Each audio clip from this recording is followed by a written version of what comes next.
오늘도 성령의 은혜로 충만한 하루 되시기를 주님의 이름으로 축원드립니다. 아담, 창세기에 나온 아담입니다. 아담으로부터 바사와 고레스에 이르기까지, 바사의 고레스, 바사왕 고레스, 기억하실런지요? 다니엘서에 보면 다니엘을 통해서 선포되어진, 그리고 고레스 칙령을 통하여서 바벨론 포로로 끌려갔던 이스라엘 백성들을 해방시키며 너희는 고향으로 돌아가서 무너진 하나님의 성전을 다시 건축하라고 하는 그 명령을 내렸던 그 왕을 말합니다. 거기까지, 다시 말하면 창세기부터 바벨론 포로기까지를 이야기하는 것입니다. 거기부터 또 창세기에서부터 다윗과 솔로몬 시대의 그 가문의 시대까지, 그때까지를 역사적으로 쭉 서술한 책이 바로 오늘 본문의 역대기서라고 하는 책입니다. 역대기서. 다시 말씀드려볼게요. 이해를 돕기 위해서 아담에서부터 바벨론 포로기까지, 거기까지 하나님께서 이스라엘 백성들을 어떻게 다스리시고 역사하셨는지 그것을 쭉 기록한 책, 또 창세기에서부터 다윗과 솔로몬 그 제국 시대에까지, 남유다 그 시대까지 쭉 역사적으로 서술한 책이 바로 역대기라고 하는 책입니다. 역대기. 그래서 역대기서는 원래 히브리 성경의 원래 명칭은 그날의 사건들이라고 하는 책의 제목입니다. 우리는 역대기서 그러지만 히브리서 원문에는 그날의 사건들 해가지고 기록해 놓은 책이에요. 이 책을 통해서 하나님께서 갖고 계신 뜻, 하나님께서 이스라엘 백성들에게 나타내고자 하는 그 뜻이 무엇인가에 대한 초점을 맞추고 있다라고 하는 거예요. 즉 열왕기서하고 내용이 굉장히 많이 겹쳐집니다. 굉장히 많이 겹쳐지는데, 열왕기서는 남왕국과 북왕국의 그 왕들의 열전을 쭉 기록해 놓은 거예요. 우리나라 말로 하면 조선왕조 실록과 같은 그러한 책이 열왕기서인데, 열왕기서가 있는데도 불구하고 그와하고 비슷한 책을 왜 다시 성경에 등장시켰는가를 우리가 이해를 하려면은, 바로 이 역대기라고 하는 것은 창세기부터 아담의 시대까지, 다윗의 시대까지, 솔로몬의 시대까지, 아니면 아담의 시대부터 고레스 칙령의 그 역사적인 시대까지 하나님께서 이스라엘 백성들에게 어떻게 개입하셨는지를 설명하기 위해서 기록해 놓은 책이다라고 하는 것입니다. 그렇기 때문에 왕들의 열전하고는 상관이 없습니다. 왕들이 뭘 잘했고, 뭘 영토를 얼마나 넓혔고, 전쟁을 해서 어떻게 승리를 했고, 이거하고는 상관없는 거예요. 하나님의 뜻, 하나님의 계획은 과연 무엇이었을까? 이스라엘 백성들이 타락하고, 이스라엘 백성들이 멸망하고, 이스라엘 백성들이 포로로 잡혀가고, 이스라엘 백성들이 그렇게 죽을 똥살똥하면서 간신히 살아남을 수 있도록 하나님께서 이스라엘 백성들을 그렇게 험악한 세월을 살게 하셨던 그 이유는 무엇일까? 그것을 우리에게 알려주고자 하는 책이 바로 이 역대기서.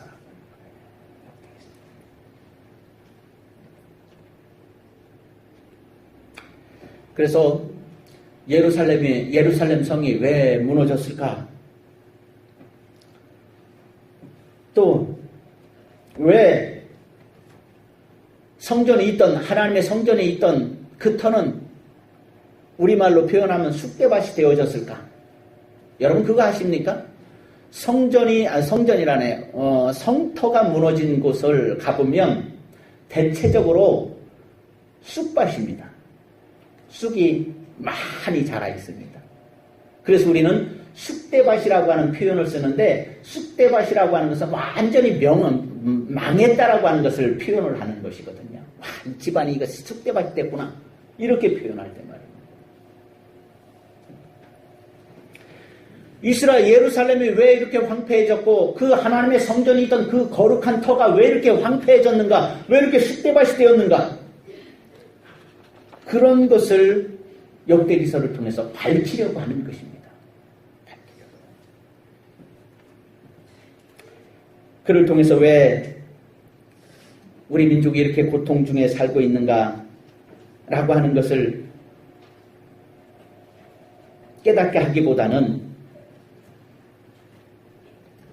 이 역사의 흐름 속에서 이렇게 고난 가운데 있음에도 불구하고 너희가 나에 대해서 이렇게 반역을 행하고 있음에도 불구하고 그럼에도 불구하고 나는 너희들을 사랑하노라. 나는 너희들을 품어주노라. 너희가 그렇게 나를 힘들게 하고 나를 배교하고 나를 멸시하고 나를 물리쳐도 내가 선택한 내가 정한 너희들은 내가 품어주리라 라고 하는 그 말씀이에요.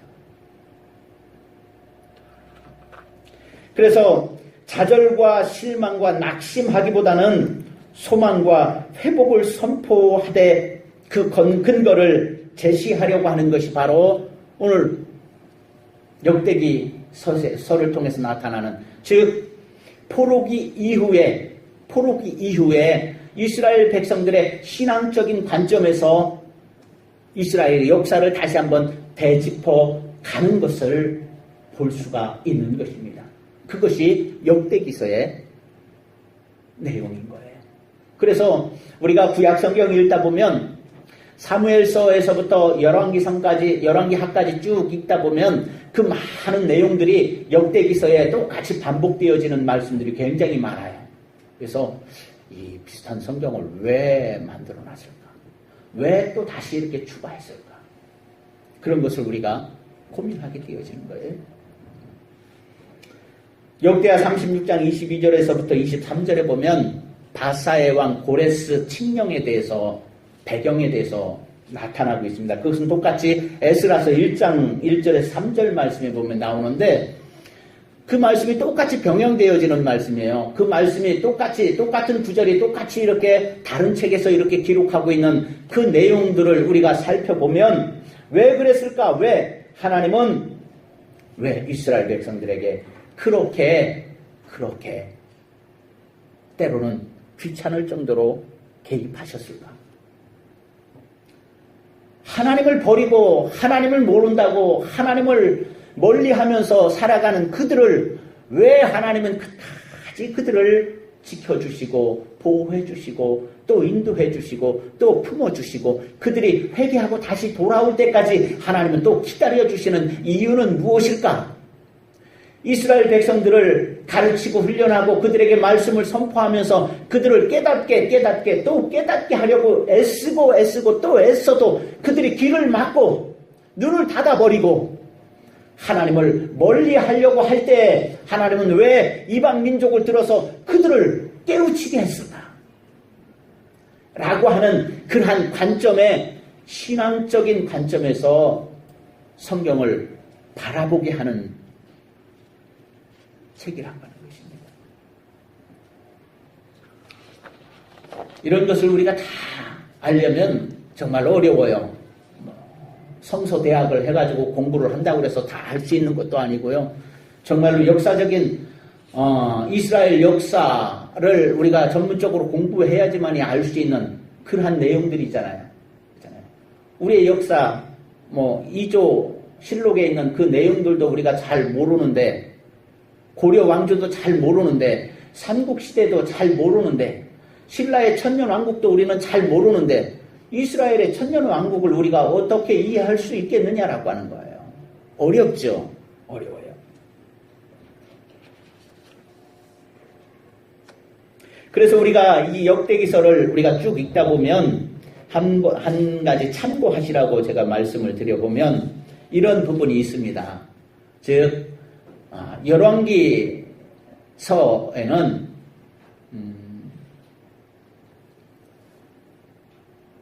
북이스라엘의 왕들의 역사에 대해서 자세하게 기록합니다. 어떤 왕이 잘했는지. 그런데 북이스라엘 왕이 20명인데 그 중에서 하나님에게 인정받은 왕은 하나도 없어요. 다 악한 사람들이었어요. 18명이고 18명. 근데 남유다 왕은 20명이었어요. 남유다 왕은 20명이었는데 그 20명 중에서도 8명만이 하나님 앞에 인정을 받는 왕이었어요. 다시 말하면 하나님 앞에 사랑을 받고 인정을 받았다라고 하는 것은 이스라엘 백성들이 전쟁을 통해 가지고 얼마나 땅을 넓혔으며 얼마나 재물을 많이 얻어서 이스라엘 백성들을 풍요롭게 했으며 이런 것하고는 상관이 없습니다.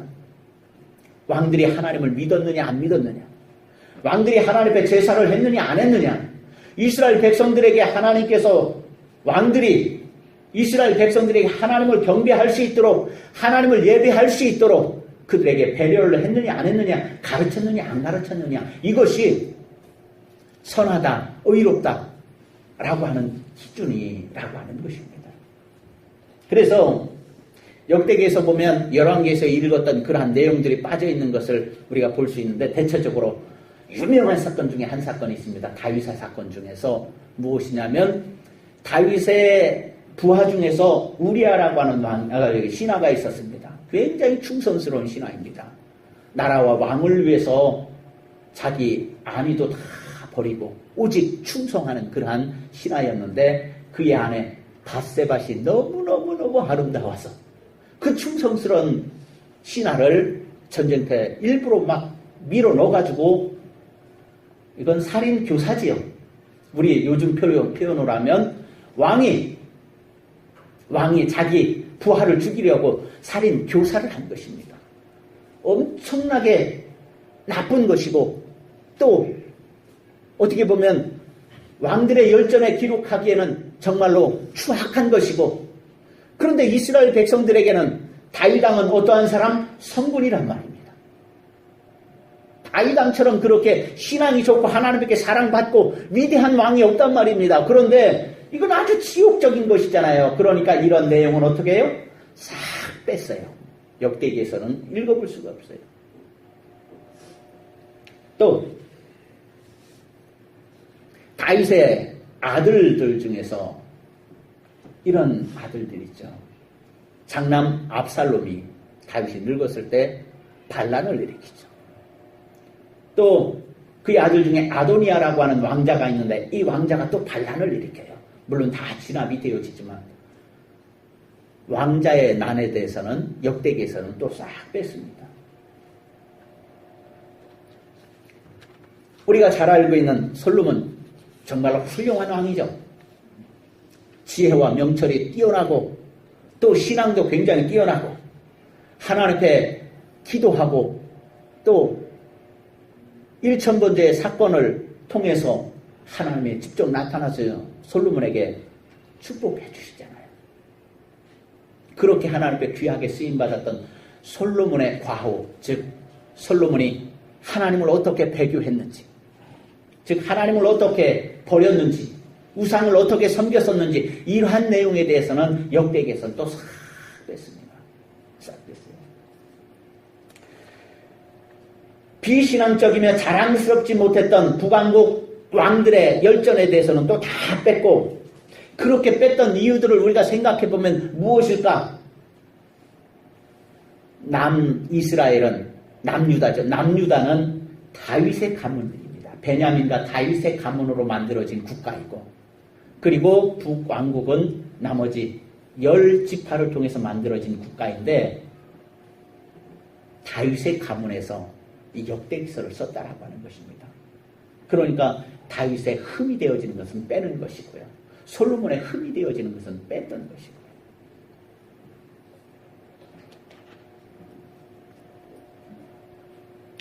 남유다 왕들 중에서, 남유다 왕들이 20명이었는데 그 중에서 선한 왕, 하나님을 잘 믿었다라고 하는 왕, 그 왕들 8명만 역대기서에서 화려하게 등장을 시킵니다.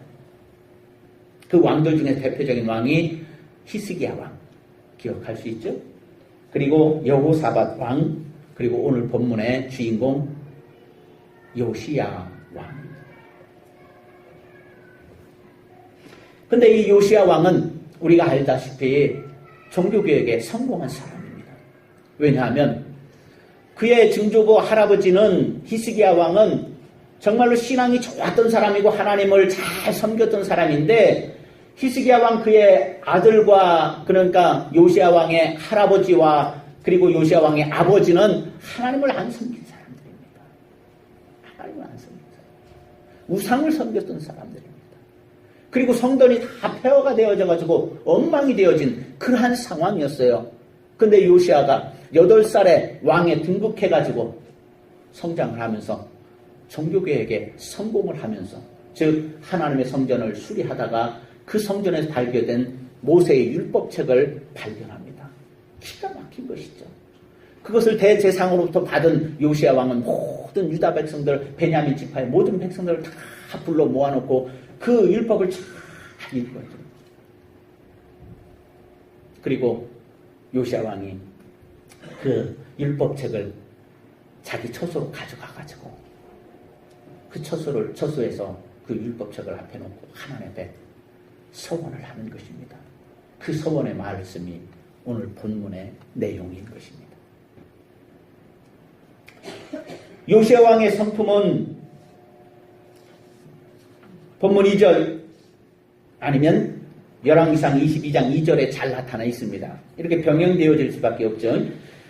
여호와 보시기에 정직하게 행하여 누가 요시야 왕이 그랬다는 거예요. 여호와 보시기에 정직하게 행하여 그의 조상 다윗의 길로 걸으며 좌우로 치우치지 아니하고 라고 그렇게 표현을 하고 있어요. 즉 요시야 왕은 오직 하나님만을 바라보고 나아갔다라고 하는 것입니다. 그러한 신앙의 소유자 이 요시야 왕이 어떻게 아버지도 그렇게 하나님을 안 믿고 하나님을 멀리하고 하나님으로부터 너무너무 많이 멀어졌던 그 아버지로부터 그 할아버지 역시도 너무너무 멀어졌었는데도 불구하고 어떻게 이 요시야에게는 이렇게 신앙의 개혁을 이룰 수 있었을까? 라고 하는 것을 우리가 생각해 보게 되어지는 것입니다. 그래서 사랑하는 성도 여러분, 우리가 요시야에게서 배우고자 하는 것입니다. 무엇을요? 나의 신앙을 어떻게 개혁시켜야 될 것인가? 나의 신앙을 어떻게 개혁시켜야 될 것인가?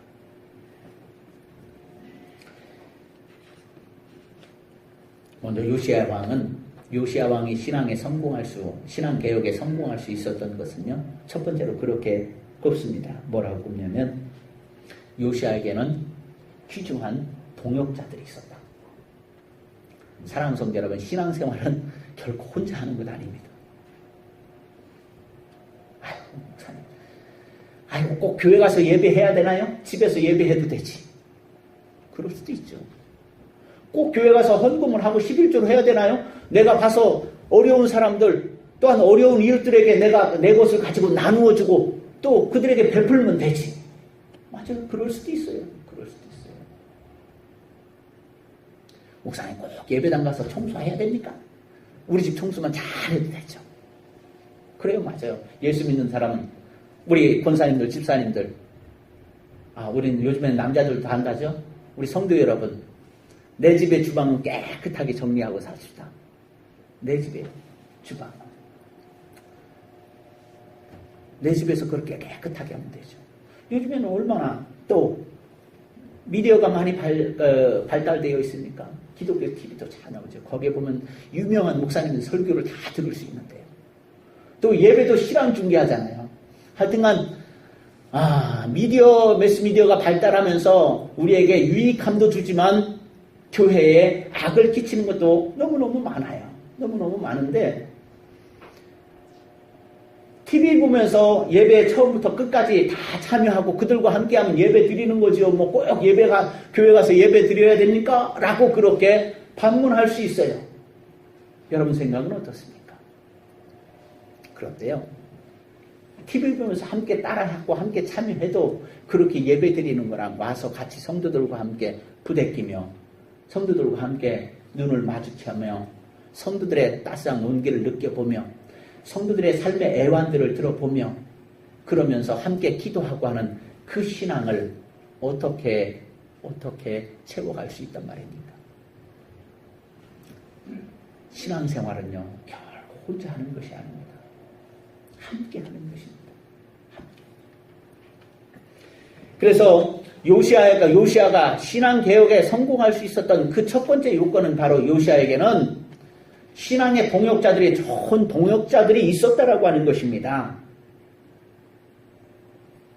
첫 번째로 꼽는다면 그의 어머니, 그 어머니를 여디다라고 했습니다. 즉 사랑받는 여인, 사랑받는 자라고 하는 표현 여디다. 즉 하나님에게 사랑받는 여인이었다라고 하는 것입니다. 요시아는 아버지의 영향보다도 어머니의 영향을 많이 받은 사람이었다라고 하는 것입니다. 또 두 번째, 요시아에게는 성전을 수리하면서 율법책을 발견하게 되어진 그 대제사장 hil기야라고 하는 사람이 있었다라고 하는 거예요. 주의종과 아주 밀접한 관계를 맺었다라고 하는 것이죠. 친밀한 관계를 맺었다라고 하는 것이죠. 오죽하면 이 대제사장의 성전을 수리하다 거기서 발견한 하나님의 율법책을 가지고 와서 왕에게 줄 정도로 제사장과 왕이 그렇게 친밀함을 가졌다라고 하는 것입니다. 그래요. 사랑하는 성도 여러분, 신앙생활에 성공하고 싶습니까? 그렇다면 주의 종과 친하게 지내시기 바랍니다. 아멘은 안 하는군요. 한번 친하게 지내보세요. 주의 종과 친하게 지내가지고 내가 신앙적으로 손해봤다. 그러면 하나님께 따지세요. 하나님께 따지세요. 주의 종과 친하게 지내세요. 또 hil기야뿐만 아니라 또 한 사람이 있습니다. 그게 누구냐면 대제사장 hil기야로부터 율법책을 받아가지고 이스라엘 백성들 앞에서 쫙 낭독해준 서기관 사반이라고 하는 사람이 있었다.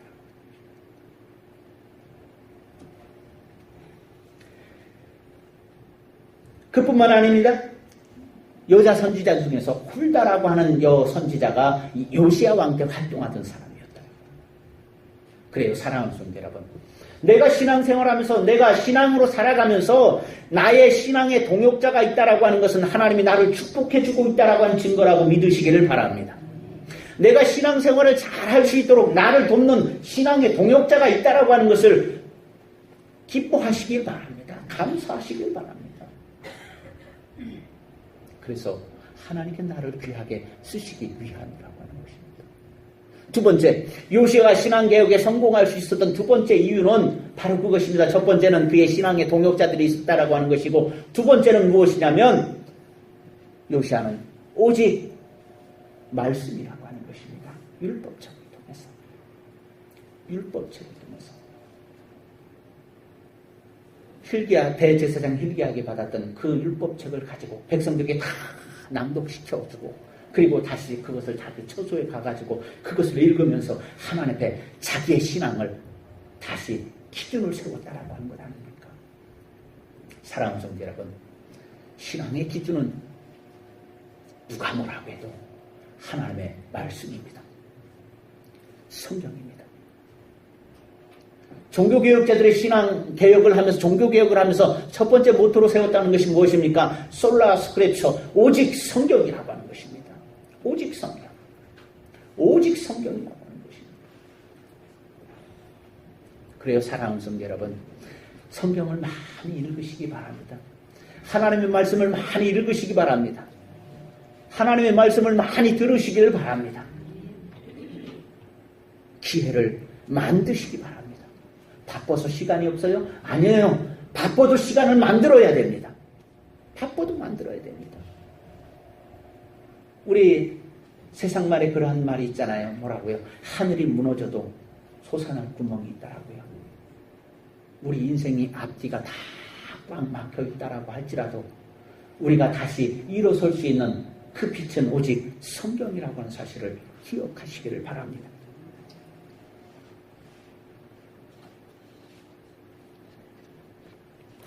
요시아가 고백하는 그 고백을 한번 들어보세요. 왕이 자기 처소에 서서 여호와 앞에 언약을 세우되,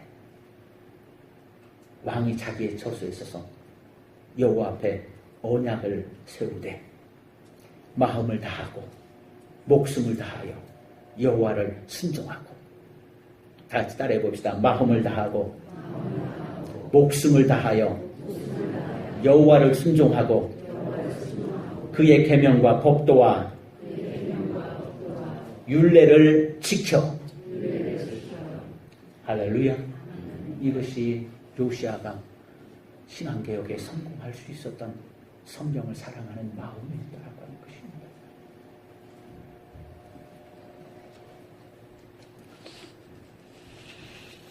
마지막으로 요시아가 신앙개혁에 성공할 수 있었던 마지막 방법은요, 여호와의 말씀에 순종하여 모든 백성들이 여호와만을 섬기게 했다라고 하는 것입니다. 사랑하는 성도 여러분, 뻔히 보게도요, 신앙의 꽃은 순종이라고 하는 것입니다. 신앙의 꽃은 순종입니다. 내가 아무리 똑똑해도요, 말씀에 순종하지 않으면 아무런 의미가 없어요. 내가 아무리 부자고, 내가 아무리 능력 있고, 내가 아무리 뛰어난 자질을 갖췄다 할지라도 순종하지 않으면 아무것도 아니라고요. 아무것도 아니에요. 요시아를 도왔던 그 많은 동역자들, 신앙의 동역자들이 있다라고 제가 말씀을 드렸잖아요. 여기서 이제 훌다까지. 거기에 한 가지 더 추가를 한다면 모든 백성들이라고 하는 것입니다. 모든 백성들. 그들이 요시아를 도왔다라고 하는 것입니다. 사랑하는 성도 여러분, 그래요. 이 초원교회가 부흥하는 길, 초원교회가 신앙의 개혁을 성공시키는 일은 여러분들이 참여하지 않으면 안 된다라고 하는 것입니다. 목사가 아무리 성전에서 강단에서 엎드려서 처리하면서 금식하면서 기도한다 할지라도 성도들이 돕지 않으면 안 된다라고 하는 것입니다. 장로님들이 아무리 헌신하고 봉사하고 충성해도 성도들이 장로님들을 돕지 않으면 교회가 부흥할 수가 없다라고 하는 거예요.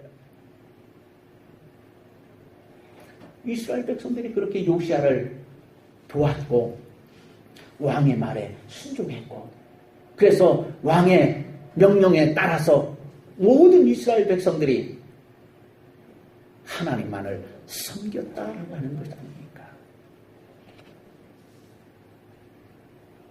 사랑하는 성도 여러분, 이스라엘 백성들에게는 이러한 신앙의 개혁들이 요시아를 통해서 이루어졌습니다. 우리에게 필요한 신앙의 개혁들도 한번 생각해 보시기를 바랍니다. 그래요. 왕들이 함께 참여했던 것처럼 성도들도 모두가 함께 참여해야 한다라고 하는 사실이요. 두 번째로, 오직 개혁은 말씀으로부터 시작해야 된다라고 하는 거예요. 행사 아니에요. 놀러 가는 거 아니에요. 친교가 먼저가 아니라고 하는 거예요. 뭐가 먼저다? 말씀이 먼저라고 하는 거예요.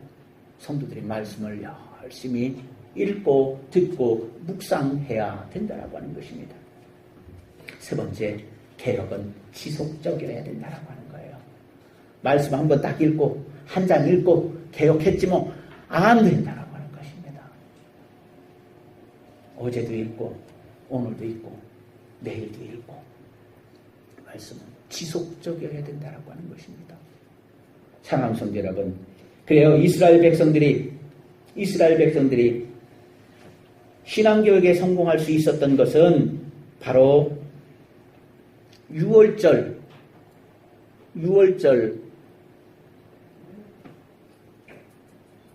다시 회복시키는 것에서부터 출발했다라고 하는 것입니다. 유월절 무엇인가 아시죠? 이스라엘 백성이 출애굽할 때 양을 잡아가지고 양의 피를 문설주에 바르고 그 안에서 쓴나물을 먹으면서 옷 다 입고 띠를 띠고 도망갈 준비를 하면서 쓴나물을 먹으면서 무교병 곰팡이가 들어가 누룩이 들어가지 아니하서 썩지 않는 그러한 빵을 먹으면서, 그리고 그 양고기를 함께 나누면서 하나님을 기억했다라고 하는 것 아닙니까? 그것을 이스라엘 백성들이 출애굽 이후에도 광야 생활에도 계속해서 지켜왔었는데 언제부터 단절되어졌어요? 언제부터? 요단강을 건너면서 여리고성을 점령하는 정복전쟁에 접하면서부터 유월절을 지키지 않기 시작했습니다. 그것이 언제까지? 요시아 왕 시대까지요. 유월절을 잘 안 지켰다라고 하는 거예요. 그래서 요시야 왕 시대부터 다시 유월절을 지키기 시작했는데, 유월절을 다시 지켜야만 됐던 이유는 무엇입니까? 유월절을 다시 지켜야만 됐던 그 이유는 무엇입니까? 옛날 고려 쪽에 시대에 그 절기를 왜 지켜야만 됐습니까? 왜? 하나님께서는 왜 그 유월절을 지키라고 명령하셨을까요? 왜? 그 이유가 뭘까요? 하나님은 우리 다음 주에 맥주감사절 지내잖아요. 왜 하나님은 맥주감사절을 지키라고 그렇게 명령하셨을까요? 맥주감사절은 하나님이 지키라고 명령하신 거예요. 하나님이 지키라고 왜 맥주감사절을 왜 지키라고 했을까요? 오늘이 며칠입니까? 오늘 며칠에 25일이에요. 6월 25일이에요. 저를 비롯해서 제 밑으로 젊은 사람들에게는 6월 25일이 별로 그렇게 큰 의미가 안 다가오지만 우리 어른들은요, 6.25 하면은 아직도 마음이 답답합니다. 아직도 그때만 생각하면 치가 떨립니다. 아직도 6.25만 생각하면은 아주 그냥 부들부들 그러한 경험이 있단 말입니다.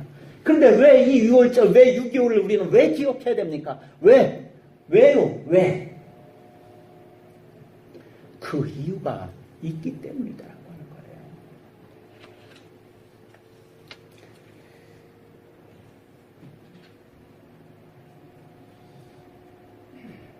요시야는요, 종교개혁을 하면서 내가 하나님을 잘 섬기는 것은 물론이거니와 6월절을 통하여서 무엇을요? 다음 세대를 바라보고 있는 거예요. 다음 세대를. 우리가 왜 맥주감사절을 왜 지킵니까? 한 끼 밥 먹으려고요? 재정 모자라니까 힘 모아서 헌금 한 번 더 하자고요? 아니에요. 하나님이 왜 명령하셨을까요? 다음 세대를 바라보게 하기 위해서요. 다음 세대를. 우리가 왜 6.25를 기억해야 됩니까? 왜 6.25를 상기해야 됩니까? 잊지 않아야 됩니까? 왜? 다음 세대를 위해서요. 우리가 고통스러웠던 그 6.25를 왜 기억해야 됩니까? 다음 세대는 이러한 고통을 겪지 않게 하기 위해서요. 그래요. 6월절을 지키는 것, 맥주절을 지키는 것은 그날을 기억하면서 하나님을 생각하는 것입니다. 그 절기를 준비하면서 하나님을 기억하는 것입니다. 그 절기를 내가 참여하면서 하나님을 기억하는 것입니다. 그것은 무엇보다도 가장 자연스럽고 가장 중요하고 가장 힘있는 다음 세대를 위한 교육이 되어지기 때문이다라고 하는 것입니다.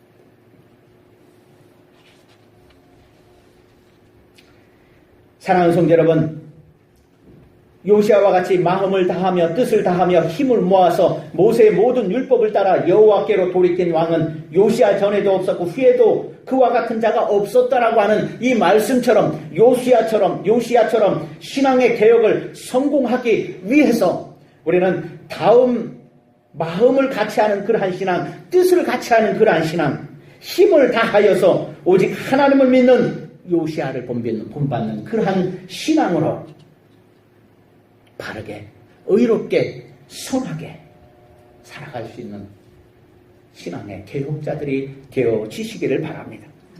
이러한 신앙의 삶이 나와 내 다음 세대를 위해서 준비하고 또한 그 준비를 통해서 축복의 통로가 활짝 열려질 수 있는 우리 조원교회 모든 성도 여러분들이 되시기를 주님의 이름으로 축원드립니다.